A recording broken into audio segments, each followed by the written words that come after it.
बिस्मिल्लाहिर्रहमानिर्रहीम अस्सलाम वालेकुम and welcome to my channel.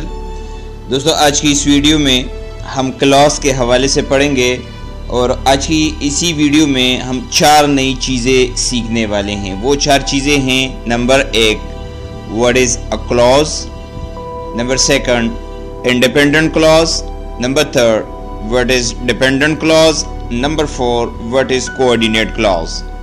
तो हमने ये 4 चीज़ें इस वीडियो के अंदर सीखनी है। तो स्टार्ट करते हैं नंबर 1 से। What is a clause? A group of words which has a subject and a verb is called a clause. अल्फाज का ऐसा मजमुआ जिसमें एक सब्जेक्ट और एक वर्ब हो उसको क्लॉज कहते हैं। मसलन, अली प्लेज क्रिकेट। इस जुमले में आप देखें, अली एक सब्जेक्ट है और प्लेज एक वर्ब है, लिहाजा ये हमारे पास एक क्लॉज है। क्लॉज के 3 टाइप्स होते हैं। नंबर 1, इसको हम कहते हैं इंडिपेंडेंट क्लॉज या इसको हम मेन क्लॉज भी कहते हैं। नंबर 2 है डिपेंडेंट क्लॉज या सबऑर्डिनेट क्लॉज भी हम इसको कहते हैं। तो ये नंबर 3 है कोऑर्डिनेट क्लॉज। सबसे पहले डिस्कस करते हैं कि what is an independent clause और what is a main clause. तो किसे कहते हैं independent clause? A group of words that can stand on its own as a sentence is called an independent clause.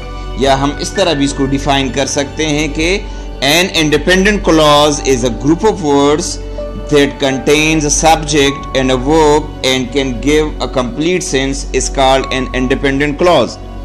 Urdu में इसका मतलब ये है कि मेन या इंडिपेंडेंट क्लॉज अल्फाज का एक मजमुआ होता है जिसमें अपना एक सब्जेक्ट और वर्ब होता है और ये अपनी मानी दे सकता है। मसलन, वी ड्रिंक जूस। इसमें वी हमारे पास एक सब्जेक्ट है और ड्रिंक हमारे पास वर्ब है और ये अपनी मानी दे सकती है, लिहाजा ये एक मेन क्लॉज है।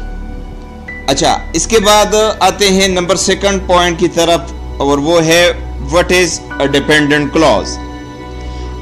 A dependent clause is a group of words that contains a subject and a verb and does not make complete sense on its own as a sentence is called a dependent clause। इन्हीं अल्फाज का ऐसा मजमुआ जिसमें subject और verb मौजूद हो लेकिन अपना मतलब न दे सकता हो, ऐसे एक जुमले की तरह इसको हम कहते हैं डिपेंडेंट क्लॉज। मसलन, एक जुमला है whenever we go to the market। तो ये अपनी मानी के लिए मेन क्लॉज पर डिपेंड करता है। जिस तरह के whenever we go to the market, जब हम मार्केट जाते हैं, तो ये एक इनकम्प्लीट सेंस है और ये अपनी मानी के लिए मेन क्लॉज पर डिपेंड करता है। जैसा कि अगर इस तरह इस जुमला हम ये बना लें, we drink juice whenever we go to the market, तो अब क्या है, मेन क्लॉज लगाने की वजह से डिपेंडेंट क्लॉज अपनी मानी दे सकता है। अच्छा, number 3, coordinate clause. A clause in which 2 main clauses are joined through coordinating conjunctions is called a coordinate clause. यानी एक ऐसा क्लॉज जिसमें 2 मेन क्लॉजेज को कोऑर्डिनेट कंजंक्शंस के जरिए जोड़ा गया हो उसको हम कोऑर्डिनेट क्लॉज कहेंगे। मसलन, ये देखें, Ali is a good boy but he is very lazy.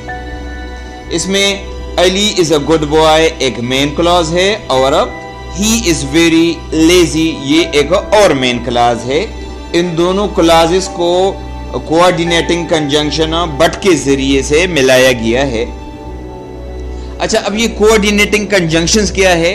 तो ये मैं आपको बता दूं कि कोऑर्डिनेटिंग कंजंक्शन तादाद में टोटल 7 है और इसके लिए एक लफ्ज़ आसानी की खातिर एक लफ्ज़ है, इसको अगर आप याद कर ले तो फिर आप ये कभी नहीं भूलेंगे। Fan boys.